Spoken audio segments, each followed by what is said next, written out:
You are now about to witness the strength of street knowledge.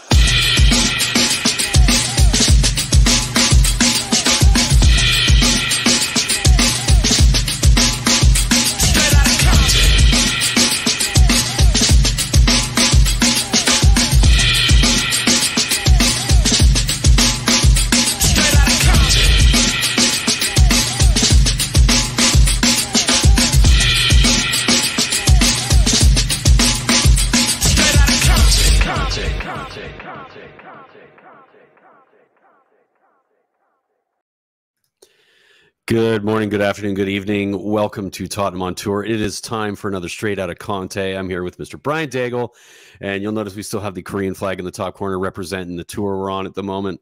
Good to see you, buddy. Good looking forward to chatting a little bit more about Conte's conversation with the media. Yeah, this is a pleasure doing this show. I really enjoy it, and thank you for the almost 3,000 people that watched the last one.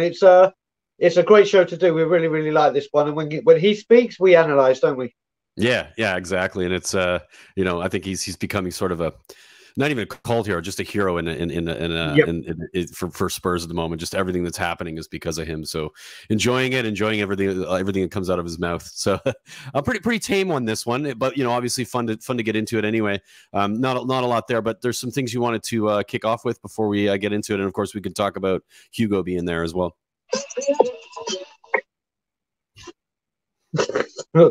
Yeah, that was I literally have I literally have the interview here in front of me written down, and then Alistair Gold's face popped up and some funky music, and I was like, okay.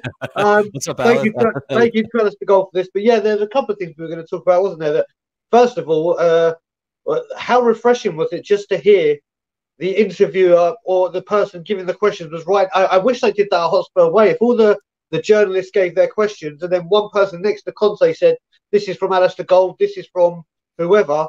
How refreshing was it to know the question without having to go back and listen to it? Well, it's incredibly refreshing, and just to let everybody know, I'm an audio engineer in my daily life, and I do press conferences on a regular basis. That's one of my main gigs that I do. And one of the things you do in a press conference is you ensure that there's either a wireless mic that goes around to each of the person who's asking the question so that it's captured, or there's a room mic that is loud enough or has enough pickup on it that picks up everybody's question. But for whatever reason, it's not even just at Hotspur Way. It's everywhere that this seems to be the case. They just don't think that the questions are important, but they want to hear what the guy's got to say. I'm like, it doesn't make any sense. So I get killed when I'm watching it. I'm just like, for God's sakes, can we just somebody give the guy a mic? So yeah, it is very refreshing on that note for sure. And then of course the Hugo Lloris was there today, and that was good to see the captain. Yeah, it was great to see the captain. And then obviously the thing that struck a chord with me is obviously he spoke about Sonny offered them out for a meal, and they went for a Korean barbecue, tried all different beefs, and I've been to Korean barbecues here in Toronto, and they are awesome. They're banging, but I recognize that they're probably way better too when you get to Korea. I think Sonny is paying for a little bit higher caliber than what we're paying for in Toronto. But yeah, it's nice that this is one of the things I love to hear, these team bonding events before the season starts, especially with all the new players. It's a shame. You need it, right? You need to bed them all in, and then you also got to get them kind of, just playing the same tune. All in the same space. They're all sort of seemingly happy to be doing the extra work. Some of the interviews have come out and they said they hate the fitness coach, but they love him at the same time because he's such a good guy, and that sort of vibe has gotten through the entire club, which is nice to see. Well, it's just like it's a shame Basuma and Forster couldn't go because of COVID. Obviously, I'm sure. And Spence has been announced as well, so it's it would have been nice for him to be that. Yeah, I'm sure they'll do a few bits together when they get back. But it's just wonderful to hear them doing this. And you've seen the other things where they've gone and looked at some of the famous places, and it's nice that they're getting around the town and having this team to bond. But now it's time to jump into what the main man, the man that we listen to the most, had to say. And it's interesting. And it's a good segue from what you just said, because the first question was, you had some free time in the morning after the match. Did you get to see Korea? And of course, his response was, for sure, we were enjoying the last week in Korea. It's been our first target has been good training sessions to improve physical condition, tactical aspect, etc., etc. They're getting to see a beautiful country. If you've never been there, and I've never been there, I've heard incredible things about South Korea. It's become a place on my list that I'd really like to visit. So that's a good segue, Bri. His first question was, you had some free time in the morning after the match. Did you get to see Korea? For sure, we're enjoying a lot of it this week in Korea. Our first target is to have good training sessions and to improve our physical condition and tactical aspect. At the same time, we're enjoying our time in Korea because this country is beautiful. It's amazing to see the nation of our fans. It really is. I mean, it's such an incredible scenario with the fans there. It's so they're just fanatical about it, and they're so into Spurs. And yeah, I don't know. I'm guessing every club has that, but I haven't seen it as much as we have with Spurs. But what are your thoughts on Conte's? He usually likes a preseason where it's quiet and focused, but he seems to be enjoying himself there. Well, I think it's a bit of both, isn't it? I mean, you've got to, when they say no pain, no gain, I'm sure all that training work they're doing and burning calories, they go and have a beautiful Korean barbecue. It's like, right, fill your boots up, do this, do that, eat all that. And it's just nice to see. Obviously, when we've heard Conte or seen Conte before in other clubs, we haven't really cared what he's doing at pre-season or taken interest into it. Now, obviously, we're lapping everything he has to do. And I think on these tours and everything, the grueling regime he's got them going through, you've got to have a bit of give and take. And it's nice. Like you said, Korea is a beautiful country from what we're seeing, and it's filled with beautiful people. And what a wonderful chance to enjoy seeing it. Yeah, for sure. And just to go on to the bit of Hugo involved in the conversation, which I thought was interesting. He mentioned, they were able to go out for some Korean barbecue and enjoy the food, enjoy the steak in particular. But he was very specific about saying, but we had some salads and some like vegetables and stuff, just making sure that it was clear that they were following the regimen that needed to be followed. Sit next to the boss, which I thought was pretty funny. Yeah, it was. I mean, like I said, but when he said it, I was like, so basically you're just saying you went out for food, because he said we had potatoes and vegetables and we had this and we had that. Yeah. But that's the meal. But yeah, it looked like he was like the school. He was telling the school principal too much, didn't he? Yeah, exactly. He looked like he felt guilty. I love that. Vegetables. So it's just great to see, isn't it? It's great to see. It is, for sure. All right, on to the next question. When you came to Korea, what kind of aspect did you want to improve for your team? And he goes on to say, we're trying to improve many aspects of the team during the preseason, and then we have to strengthen the players and bring them to a good level in the tactical and physical aspect. We work to improve, and we are doing this. Preseason is very important because of this period. It's an opportunity to work much more than during the season, and we are doing this, and we are happy because we are working very well, and we are appreciative of the efforts of the players. For me, just to go first, if you don't mind, I think it's the obvious thing that we've all known that was going to be the requirement for the players, and for him to be backed was to ensure that he had most of the players he could get in for the preseason, which is what has ended up happening, other than a couple that'll probably come through still, and some that'll leave. But it's just accenting that even more. He's like, I'm glad I got the players I needed. I'm glad I have a preseason. We're focused. We're going to be ready. And I love seeing that. How about you? Well, the thing I love about this is I think this as well. This is kind of a message to Levy, saying, right, you've done what I asked, and Paratici has. Now I will show you. When you do what I say, I will show you that I do what I do. And I think this was not a jab or anything. I think it's praise, saying thank you. It's almost like a thank you in a sense, right? Yeah, it's kind of a thank you. This is why I think with Levy being on this tour as well, it will also show this is.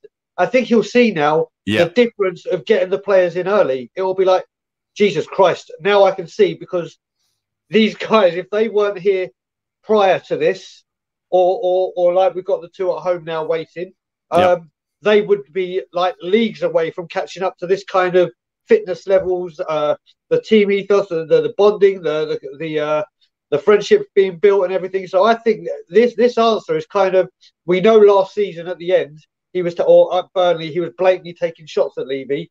I think this is like this is what I do. Thank you for doing what you do. Now sit back and watch what I do, which is it's very refreshing to see.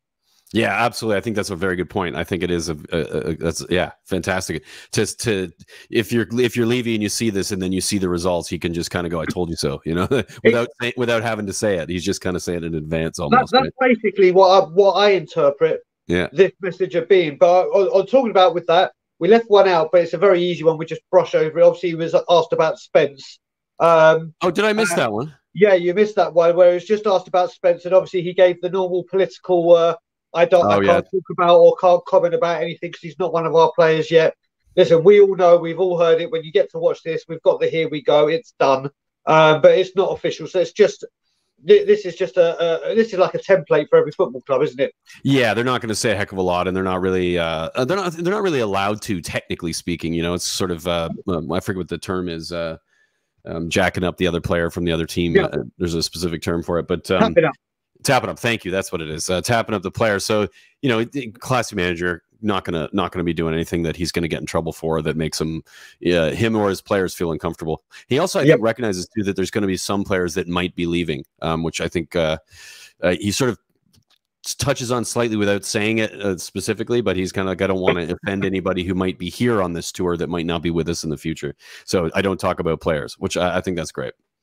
Yep, exactly. And this is it. We know it's going to get done. So he wanted to focus on what's going on now and what he can control. Yeah. And obviously that's what's going on in career. So he did the normal diplomatic, I plead the fifth kind of, I'm not going to say anything here because I can't. And there we go. And then he went on to talk about. I'll read the next one, Brian. You can go first. Yeah, go for it, mate. Can Kulusevski and Davies play in the next game? And are there any fresh injuries? And he just went on to say Kulusevski and Davies are available for tomorrow's game. Perisic started to work with us, but Ivan, we have to go step by step because the injury was a serious injury. But it's good that he started to work with us. I think that we can get back to London with. I think that when we get back to London with us, he can be involved in us with regular training sessions. About the team for the game against Sevilla, I'm thinking that I'm going to change something. The aim, especially at the start of the season, is to give many rotations to give the players the possibility for all players to play the game. So what do you take from that? Yeah, I mean, I think for me, a lot of that is obviously there's the stuff about Decky and Ben and the players who are going to be fit, and they're not there. I mean, we'll see Decky and Ben probably in the next game, but then Perisic will play when we get back. There's some, different players who are at different stages in their sort of recovery or when they've come back to the training. So different levels of fitness as well. And of course, what's going to happen is going to be a ton of rotation. He's looking at a lot of players here, the likes of sorry, what's the youngster's name? Mate Sarr. Yeah, I'm so bad at names. Brian Hill is who I'm thinking of. Okay. Brian Hill, I think he's really looking at him, right? Because I think there's the energy is right there. The style of play is there. I mean, he's young, so he's still got a ways to go. But he's going to look at players like him and Sarr, like you said, and see, like, what do I really have here? And are these players going to go on loan? How are they going to go on loan? Who are they going to go on loan to? So he needs to see a lot of players. So that's kind of, the gist of it for me is that he's just kind of looking at all of the squad and seeing what he's got and assessing things. Yep. No, I completely agree. I mean, it's good to hear that Decky and Davies is back. I mean, Davies was just coming back from honeymoon as well, and congratulations to him getting married, him and his wife. Yeah, exactly. Yeah. So, I mean, there's different, like I said, there's different parts of their fitness. Some have had international football, some haven't. Yep. Decky, listen, with Decky, we just need whatever he needs to get back. Thankfully, this is the great thing in buying depth. If he's not ready, you can give him that. It's not a rush to get him back. It's like, right, Richarlison, go there. Yeah, just chuck in Richarlison here. You've got like proper cover. Exactly. I mean, as much as we want to see him back, I'd rather we take it, like Conte's saying, take his time, rotation, and get him ready rather than what we've done before, rush him back. Yeah. And when it comes to rotations, this is exactly what I've been saying, what you've been saying when we've done things. That's what these games are about. Yes, Conte is looking at these performances in career, and he's analysing, and he can try and correct them or say, nope, do you know what, out of my plans. But for me, the rotation is the key part here. The fitness, like I said, the physicality and the fitness is the most important thing. And when I will start taking the game seriously when it comes to Rangers and Roma, because they're the two big games where it's the build-up, where I think he'll start funneling down into what his team is going to be for August 6th. So yeah, with the rotation, I'm all for it. Yeah, and he also wants a larger squad, just generally speaking. So this is the way he's going to do it. He's going to spend a lot of time with a lot of players and sort of whittle it down to the players that fit into the system. Yep. And then we've got 2 more questions to do. Yep. So the first one was, Son was put into the game in the second half of the last game. Will he be in the starting lineup this time? And then he said, I explained in the press conference that our lineup was dictated by the training sessions because part of our international players we started 1 week ago. Then with the international players, they had just started this week to work with us. In the next game, we have for sure to change. I want to change something. I repeat, I want to make as many rotations, because in pre-season you have the possibility to try and give the opportunity to all the players to play the game and show that they deserve to play every game. Tomorrow, Sonny for tomorrow's game is going to start. Yeah, I think this is kind of like all the stuff that was just before that last sentence is the stuff that he's already kind of said. He just keeps talking about rotation and learning about the players that he's got and learning about the potential for them. The main point was the last question. The last answer was Sonny for tomorrow's game is going to start. Yeah. He's playing at home in front of fans who adore him. He's obviously going to start. It's good. From a branding perspective. Levy's there. Probably for that type of reason, he starts because he's a money maker. He's making the club money, and I love it or hate it. It's part of the game these days, and that's the most important thing. He's going to start tomorrow. He probably won't play the full match, but he'll get in there and he'll play like 45 minutes and probably score a couple more goals.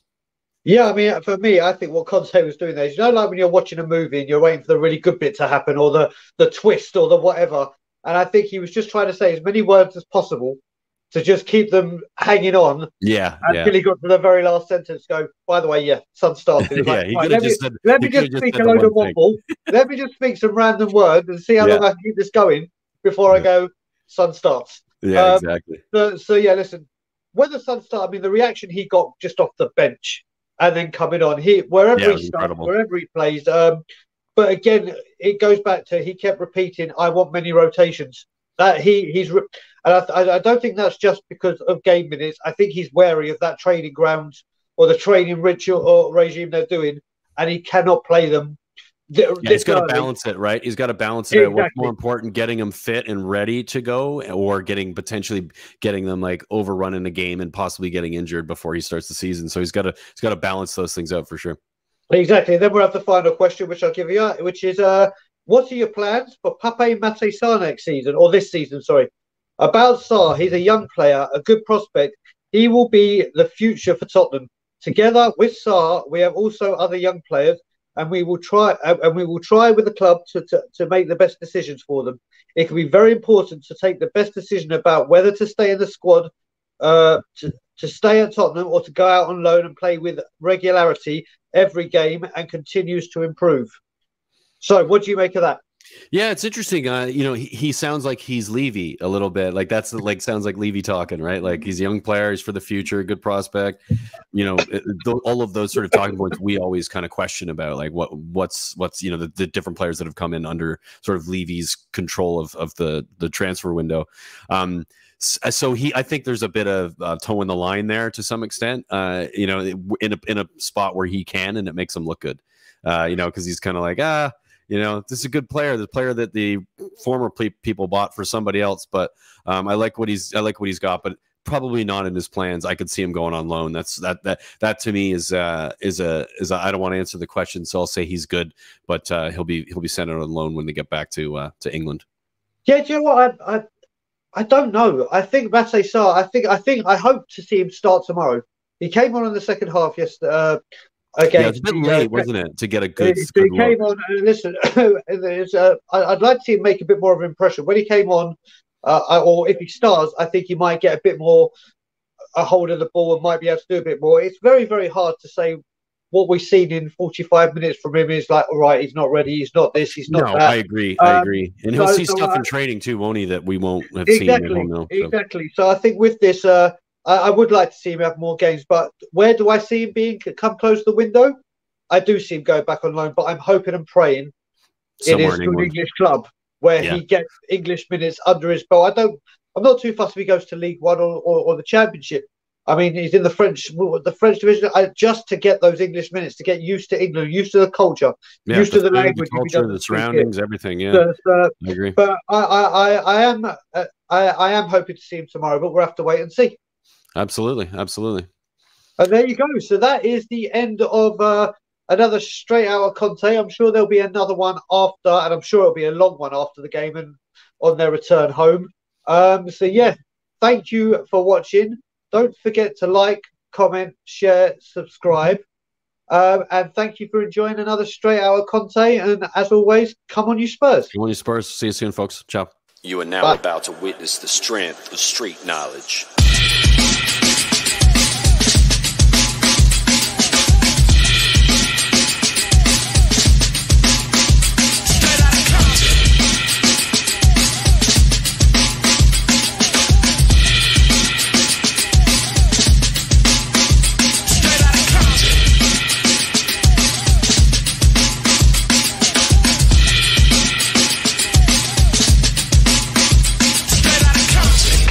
Conte.